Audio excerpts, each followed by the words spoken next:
नमस्कार दोस्तों, मेरा नाम ऋषभ जैन है और जो ड्रामा हम पढ़ने जा रहे हैं आज वो बहुत ही ज़्यादा इंटरेस्टिंग है। विलियम शेक्सपियर के द्वारा लिखा हुआ जूलियस सीजर।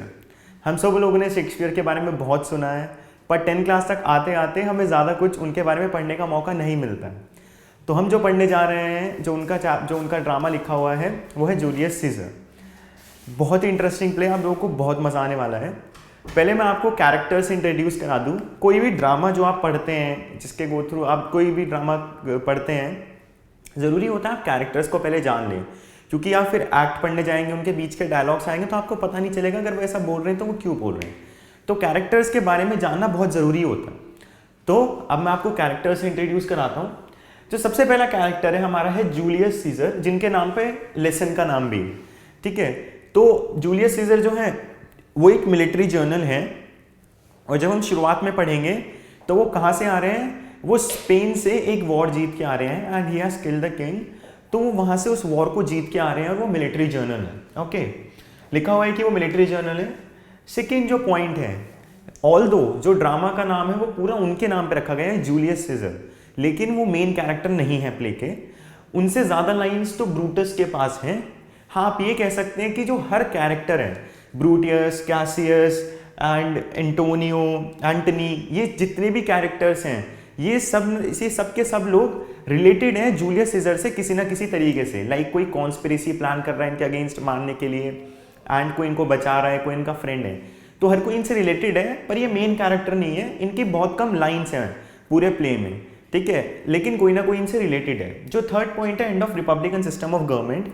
इसका मतलब ये है कि अगर जूलियस सीजर किंग बन जाते हैं, जूलियस सीजर जो है वो वॉर जीत के आ रहे हैं, अगर वो आके किंग बन जाते हैं, किंग बनने का मतलब ये होगा कि जो अभी रोम में है, रोम में क्या चलता है, एक सिस्टम है गवर्नमेंट का जिसमें किंग होता है, उसके नीचे पूरी एक सेनेट होती है। सेनेट का मतलब हो गया जैसे हमारे पीएम हो गए कंट्री के, उनके नीचे बहुत सारे मिनिस्टर्स हैं। फिर उसके बाद हम लोग अपने मिनिस्टर से डायरेक्टली बात कर सकते हैं, ज़रूरी नहीं हम पीएम से ही बात करें डायरेक्ट, कोई प्रॉब्लम हो उससे रिलेटेड हम बात कर सकते हैं। तो रिपब्लिकन सिस्टम ऑफ गवर्नमेंट यही है, मतलब एक पूरा किंग है, उसके नीचे पूरी सेनेट है जो कॉमन पीपल से चुनी जाती है। अगर जूलियस सीजर किंग बन जाते हैं तो सबसे बड़ी प्रॉब्लम ये होगी कि ना रिपब्लिकन सिस्टम ऑफ गवर्नमेंट खत्म हो जाएगा, यानी कि खाली किंग होगा, उसके नीचे के सारे लोग स्लेव्स होंगे, उनके नीचे रहेंगे। तो ये जो बात है, ये उनके काफ़ी दोस्त हैं, ब्रूटस है और कैसियस है, एंटनी है, ये लोगों को क्या होता है, काफ़ी लोगों को ये बात पसंद नहीं आती। कुछ लोग उनके साथ लॉयल रहते हैं, लेकिन कुछ उनके अगेंस्ट चले जाते हैं, क्योंकि वो ये सोचते हैं कि यार मैं किंग हूँ अभी, and I am the main king, मुझे ही सारा काम करना है। अगर मेन किंग, मतलब हम लोगों की एक पावर है, मेन किंग तो चाहे कोई भी रहे, लेकिन हम लोगों की एक पावर है, अगर हमारी वो पावर खत्म होगी तो हम स्लेव्स बन जाएंगे, and they don't want that. कोई भी नहीं चाहेगा, लाइक कोई अगर रिच आदमी हो, कोई ऐसा सिस्टम आने लगे जिससे वो स्लेव बन जाए, नीचे चली जाए उसकी अथॉरिटी, तो ये कोई भी नहीं चाहता, यानी कि आपको डिग्रेड कर दी गई आपकी पोजीशन, ये तो कोई भी नहीं चाहेगा। तो ब्रूटस और कैसियस को यही बात पसंद नहीं आती है, एंड दैट्स व्हाई वो कॉन्स्पिरेसी प्लान करते हैं जूलियस सीजर के अगेंस्ट। ठीक है, तो जूलियस सीजर के आने का मतलब है रिपब्लिकन सिस्टम ऑफ गवर्नमेंट का एंड हो जाएगा, एंड फिर एक ऐसी गवर्नमेंट आ जाएगी वहां पे जिसमें खाली वही किंग होंगे, बाकी सब उनके नीचे रहेंगे। सेकंड है, refuses the crown 3 times in a dramatic display, यानी कि ऐसा नहीं है जूलियस सीजर को पहले किंग बनाने की कोशिश की नहीं गई है, उन्हें किंग बनाने की कोशिश की गई है, और उन्होंने 3 बार क्राउन को रिफ्यूज किया। उन्होंने कहा नहीं, मुझे क्राउन नहीं चाहिए, and I don't want this. और उसमें भी एक ड्रामा था, लाइक वो शायद दिल से नहीं चाहते थे, वो चाहते थे क्राउन, लेकिन लोगों को दिखाने के लिए उन्होंने ऐसा किया, लाइक उनको दिखाने के लिए उन्होंने ड्रामेटिक डिस्प्ले किया, पूरा पब्लिक के सामने उस क्राउन को रिफ्यूज किया, ताकि लोग समझे कि कितना बड़ा किंग है, कितना बड़ा किंग है, लाइक ऐसे समझ के लोग ये सोचे इनके बारे में कि तो बहुत ही अच्छी बात है। Then superior to other mortals, जो जूलियस सीजर उनके अंदर एक कमी कह सकते हैं आप लोग, कि वो बाकी लोगों से अपने आप को सुपीरियर समझते हैं, एंड दैट्स व्हाई इनके साथ इनके दोस्ती, इनके दुश्मन भी बन जाते हैं एंड में। तो अपने आप को दूसरे से सुपीरियर समझते हैं। जो रोम की पूरी पब्लिक है ये समझते हैं मैं उससे ऊपर हूँ, मैं सबसे ऊपर हूँ, और ये चीज़ जो है बहुत प्रॉब्लम करती है इनके लिए, क्योंकि अगर किसी भी इंसान के अंदर ईगो आ जाए कि मैं तो इनसे ऊपर हूँ, मैं इनसे क्यों बात करूँ, मैं इनके क्यों काम करूँ, देन प्रॉब्लम सोसाइटी में होने लगती है, एंड फिर पीपल रिबेल करते हैं उनके अगेंस्ट। यही जूलियस सीजर के अंदर कमी थी। तो जूलियस सीजर का पूरा कैरेक्टर स्केच है, क्योंकि आपके जो क्वेश्चन आते हैं उसमें कैरेक्टर स्केच भी पूछा जाता है। वो ऐसे कि मिलिट्री जर्नल थे ये, और ये स्पेन से किंग को हरा के आ रहे थे, ये वॉर जीत के आ रहे थे। सेकंड, ये मेन कैरेक्टर नहीं है, ऑल्दो कोई ना कोई कैरेक्टर इनसे लिंक्ड है, लेकिन ये मेन कैरेक्टर नहीं है। इनसे ज्यादा लाइंस तो ब्रूटस की है प्ले में। देन अगर ये आते हैं तो इसका मतलब रिपब्लिकन सिस्टम ऑफ गवर्नमेंट खत्म हो जाएगा, यानी कि जो सेनेट का पूरा मेथड चलता है कि जो सेनेट होती है वो खत्म हो जाएगा, वो किंग हो जाएंगे, बाकी सब स्लेव्स बन जाएंगे। Refuses the crown 3 times in a dramatic display, public को दिखाने के लिए, एक पोजीशन के लिए पब्लिक में इन्होंने 3 टाइम क्राउन को रिफ्यूज किया था डिस्प्ले में, पब्लिक डिस्प्ले में सबके सामने। एंड ये समझते थे कि मैं सारे सुपीरियर, मतलब मॉर्टल से सबसे सुपीरियर हूँ, ठीक है। तो मतलब ये समझते थे कि सब मेरे नीचे, मैं ऊपर हूँ। तो ये जूलियस सीजर का पूरा कैरेक्टर स्केच है, ये जो पॉइंट्स दिए गए हैं। फिर जो अगला है वो है ब्रूटस। ब्रूटस शायद आप कह सकते हैं कि एक मेन कैरेक्टर, क्योंकि इनकी बहुत सारी लाइन्स है पोयम में। जो ब्रूटस है, ब्रूटस प्लान करता है कॉन्स्पिरेसी अगेंस्ट सीजर, ठीक है। ऑल्दो ये लॉयल फ्रेंड है सीजर के, ठीक है, ये बहुत अच्छे दोस्त हैं सीजर के, लेकिन ये कॉन्स्पिरेसी प्लान करते हैं सीजर के अगेंस्ट। क्यों? ये ऐसा नहीं है कि अगर सीजर किंग बन जाएगा, एक रीजन तो है ही है कि सीजर किंग बन जाएंगे तो इनकी पोजीशन डाउन हो जाएगी, लेकिन इस रीजन की वजह से ये कॉन्स्पिरेसी प्लान नहीं करते हैं। ये इसलिए करते हैं क्योंकि इन्हें ऐसा लगता है कि अगर सीजर किंग बन गया तो जो कॉमन पीपल हैं उन्हें बहुत सफर करना पड़ेगा। तो ये अकेले ऐसे बंदे हैं, क्योंकि बाकी 2-3 लोग और हैं जो कॉन्स्पिरेसी प्लान करते हैं सीजर के अगेंस्ट, लेकिन ये अकेले ऐसे लोग बंदे हैं जो ये सोचता है कि लोगों के अच्छे के लिए सोचता है। वो ये सोचते हैं सीजर को मार के किंग बन जाएंगे या सेनेट में कोई पोजीशन मिल जाएगा। बट ब्रूटस के दिमाग में कोई ऐसी प्रॉब्लम नहीं है, वो पावर के लिए नहीं सोचते हैं, वो ये सोचते हैं कि लोगों की हेल्प कैसे कर सकूं। इसलिए ये हमेशा wants the good of Roman people, ये हमेशा रोमन पीपल के अच्छे के बारे में सोचते हैं। ये अपने बारे में नहीं सोचते, नहीं, अपने से इतना ज़्यादा मतलब नहीं है, ये चाहते हैं कि लोगों का अच्छा हो। इसलिए जूलियस सीजर को मारने के लिए प्लान करते हैं, क्योंकि इन्हें ऐसा लगता है कि अगर जूलियस सीजर आ गया तो प्रॉब्लम क्या हो जाएगी, सबसे बड़ी प्रॉब्लम यही है कि एंड ऑफ रिपब्लिकन सिस्टम हो जाएगा, तो लोगों को बहुत प्रॉब्लम होगी और इनकी अपनी पोजीशन भी हो जाएगी। That's why he plans a conspiracy. इनकी एक प्रॉब्लम ये है कि हर किसी को समझते हैं कि जो भी लोग हैं, जो भी वहाँ पर रहते हैं, वो इनकी इक्वल हैं, ठीक है। लाइक जितने हाई माइंडेड ये हैं उतनी हाई माइंडेड वो लोग भी हैं। इससे क्या होता है, अगर कोई भी इंसान इनसे बात करता है ना, तो ये अपने लेवल का ही उसको समझते हैं। उससे क्या होता है, वो इजीली इनको मैनिपुलेट कर लेता है, वो जो ये कहता है ये वो ही करने लगते हैं। इसी चीज़ का फायदा उठा के कैसियस इनसे बहुत सारे काम निकलवाता है, ठीक है। तो इनकी यही प्रॉब्लम थी कि ये सोचते हैं कि others are also high minded people. तो जो ब्रूटस का कैरेक्टर स्केच है उसमें क्या क्या पॉइंट आएंगे कि ये कॉन्स्पिरेसी प्लान करा था उन्होंने सीजर के अगेंस्ट, इनका बहुत बड़ा हाथ था, लेकिन ये कोई पोजीशन नहीं चाहते थे, ये रोमन पीपल का गुड चाहते थे। यही wants the good of Roman people, others are also high minded, यानी कि ये हर किसी को समझते थे कि वो भी मेरे जितना होशियार है। दैट्स वाई लोग इन्हें इजिली मैनिपुलेट कर लेते थे, ठीक है। तो अभी हमने पढ़ा जूलियस सीजर और ब्रूटस। नेक्स्ट है एंटनी। एंटनी जो है वो बहुत लॉयल फ्रेंड है इसके जूलियस सीजर के, ठीक है। उनका बहुत बड़ा हाथ होता है, जूलियस सीजर को वो बचाने की बहुत कोशिश करते हैं, और क्योंकि ब्रूटस जूलियस सीजर को मारने की कोशिश करता है तो इसलिए ब्रूटस जो है, ब्रूटस के डेंजरस एनिमी है एंटनी, ओके। लॉयल फ्रेंड है, प्लेजर सीकिंग, यानी कि मतलब इनको प्लेजर, जिससे सुख मिले, जिससे शांति मिले, ऐसे कामों में इन्वॉल्व होना बहुत पसंद है इन्हें। ये पूरे पैशनेट है लाइफ के लिए, और ये कभी भी फ्यूचर के बारे में नहीं सोचते, प्रेजेंट मोमेंट में जीते हैं। लेकिन इनके बारे में आप कह सकते हो कि अच्छा पॉइंट हो, कई लोग ऐसे होते हैं जो फ्यूचर के बारे में सोच के परेशान रहते हैं, लेकिन इनके साथ ऐसा नहीं है। ये पैशनेट है, लिव्स इन प्रेजेंट मोमेंट, यानी कि प्रेजेंट मोमेंट में सोसाइटी में जीते हैं। ये डेंजरस एनिमी है ब्रूटस के, ऐसा इसलिए है क्योंकि जो ब्रूटस है वो कॉन्स्पिरेसी प्लान करता है जूलियस सीजर के अगेंस्ट, इनको पता चल जाता है, तो दैट्स वाई वो ये इनके अगेंस्ट खड़े हो जाते हैं कि like you can't do that, मेरे लॉयल फ्रेंड को नहीं मार सकते तुम, आपका फ्रेंड है, उसे पता चल जाए कि आपके खिलाफ कोई कुछ कर रहा है, then he will take a stand. That was what Antony did, ठीक है। He stood against the Brutus because he was planning a conspiracy against Julius Caesar and he was planning to kill him. Now the next character is Cassius. Cassius जो है वो talented friend है, talented general है, military general है, बहुत talented, और ये बहुत लॉयल, ये भी फ्रेंड है जूलियस सीजर का, ठीक है। तो हम कह सकते हैं बहुत ज़्यादा टैलेंटेड मिलिट्री जर्नल है, ये जो लॉयल फ्रेंड है जूलियस सीजर के। लेकिन क्योंकि इन्हें पता चलता है कि सीजर अगर आ गया तो रोम का रिपब्लिकन सिस्टम खत्म हो जाएगा, सेनेट में इन्हें कोई पोजीशन नहीं मिल पाएगी, जो ये मिलिट्री जर्नल है वो पोजीशन इनके हाथ से चली जाएगी। सो व्हाट ही डिड, वो प्लान करते हैं कि जूलियस सीजर का मर्डर होना चाहिए, बट वो खुद नहीं कुछ करते हैं, वो ब्रूटस से सब कुछ करवाते हैं। वो ब्रूटस को लीड करते हैं कि तुम एक काम करो, तुम्हें असैसिनेट करना है सीजर को। वो उनसे बात करके उन्हें इंफॉर्मेशन गलत गलत देते हैं एंड वो क्या करते हैं, वो फॉर्ज्ड लेटर सेंड करते हैं। फॉर्ज्ड का मतलब क्या हो गया, फॉल्स लेटर्स। ये फॉल्स लेटर सेंड करते हैं और उन लेटर्स में क्या लिखा रहता है, वो लेटर साइन हुए रहते हैं रोम के पीपल के द्वारा और वो ये कहते हैं कि हम ये चाहते हैं कि जूलियस सीजर का एंड हो, जूलियस सीजर का मर्डर होना चाहिए। तो ब्रूटस को जब ये पता लगता है, क्योंकि ब्रूटस कैसा आदमी था, वो हमेशा रोमन पीपल का गुड चाहता था। जब उसे पता लगता है कि लोग ऐसे लेटर भेज रहे हैं, they want that Julius Caesar should be killed, so he plans a conspiracy against Julius Caesar and it was Cassius who led him। उन्होंने उनको लीड नहीं कहेंगे, उन्होंने उनको मिसलीड किया, ठीक है। वो उन्होंने उनको फॉर्ज लेटर्स दिखाए जो रोम के लोगों के द्वारा साइन थे। वो ये चाहते थे कि जूलियस सीजर के मर्डर होना चाहिए और ये श्रूड अपॉर्चुनिस्ट था। मतलब ये जहाँ भी देखता था ना अपॉर्चुनिटी है, जहाँ पे इसका काम निकल रहा हो, तो ये ऐसा बंदा था वहाँ पे अपना काम निकलवाने की कोशिश करता था। और ब्रूटस की ये जो प्रॉब्लम थी कि वो अदर्स भी ऑल्सो हाई माइंडेड हैं, कैसियस ने इसी चीज़ का फ़ायदा उठाया और उसने ब्रूटस को अपने जाल में फंसा के ये कोशिश की कि इनका एंड हो जाए, जो जूलियस सीजर है उसको मार दिया जाए। तो अभी हमने 4 कैरेक्टर्स पढ़े हैं, Julius Caesar, Brutus, Antony, Cassius. And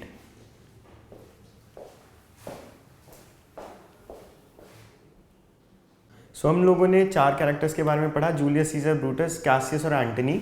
जो बाकी कैरेक्टर्स हैं वो है ऑक्टेवियस।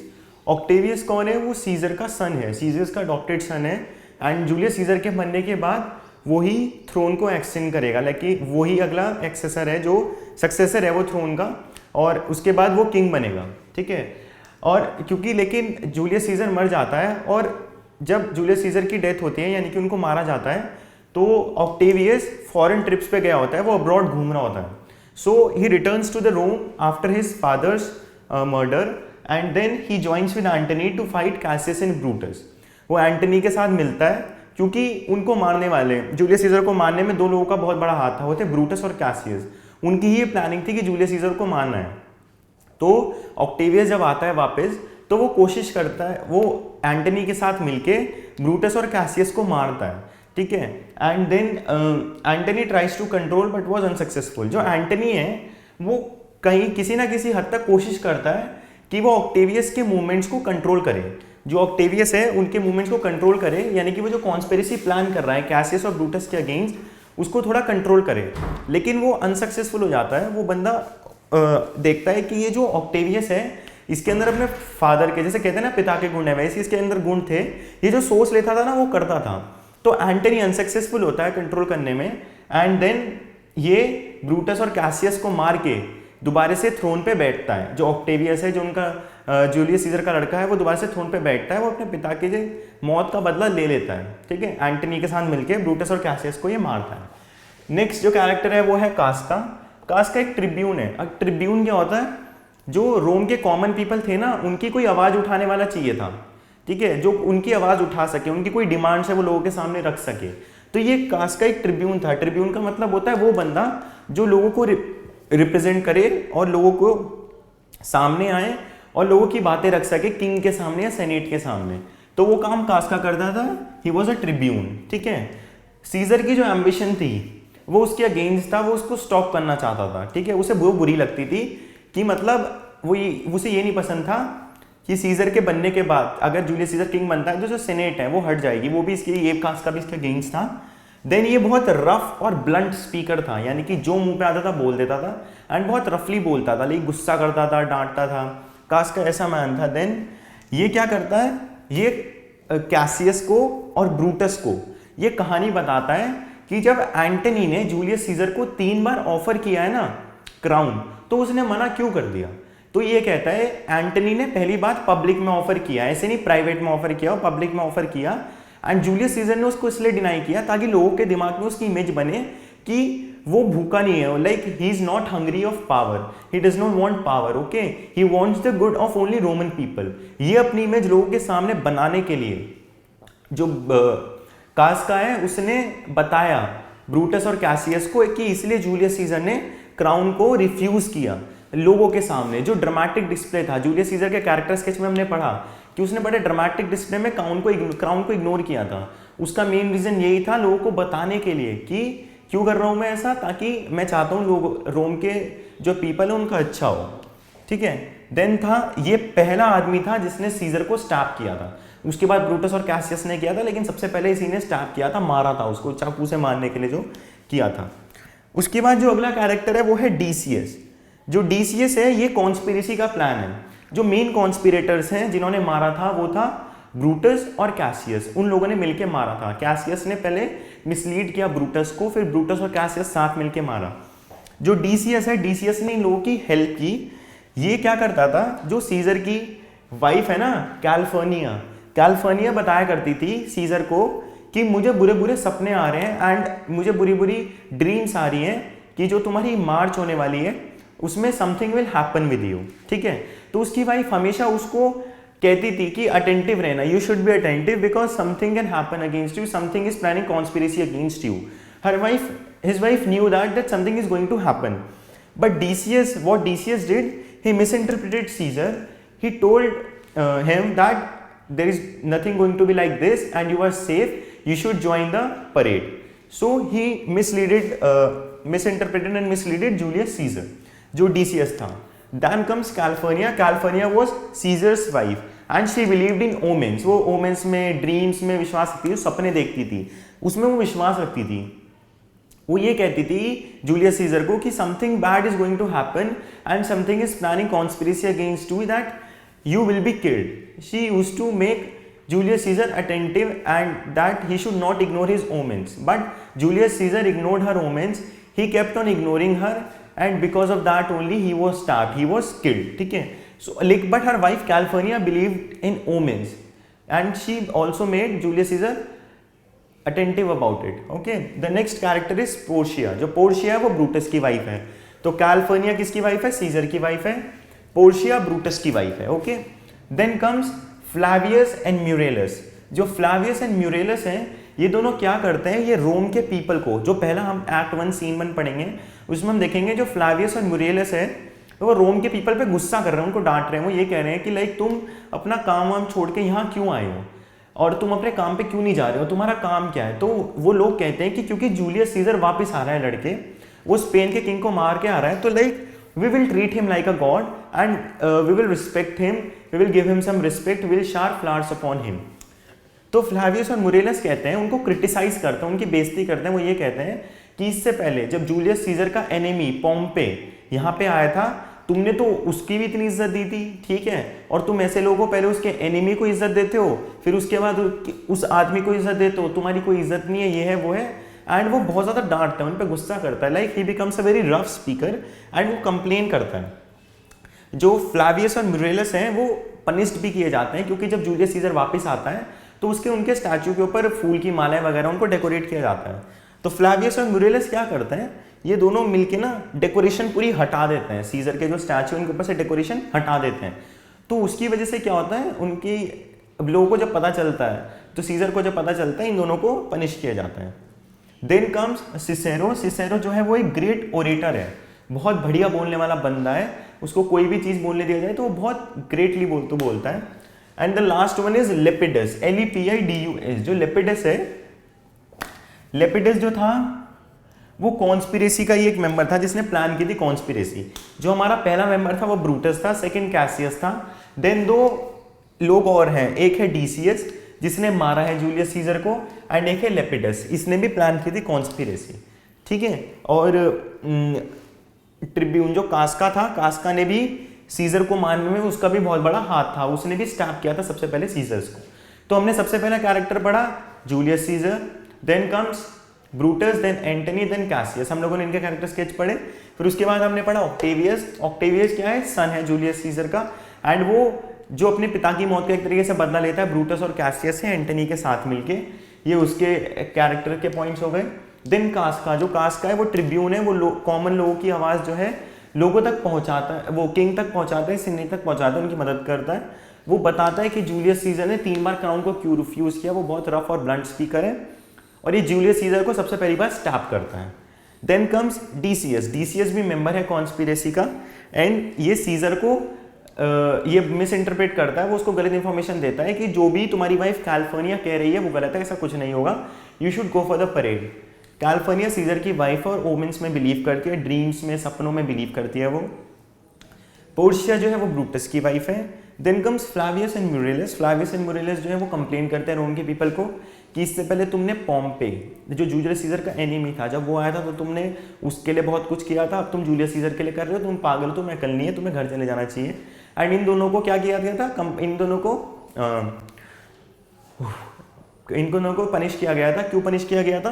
क्योंकि उन्होंने डेकोरेशन हटाई थी जूलियस सीजर का जो स्टैचू था उसके ऊपर से। Then Cicero is a great orator. Then comes Lepidus. Lepidus कौन था? वो मेंबर जिसने प्लान की थी कॉन्स्पिरेसी। ठीक है, तो ये सब हमारे कैरेक्टर्स थे। Now we will move towards the play and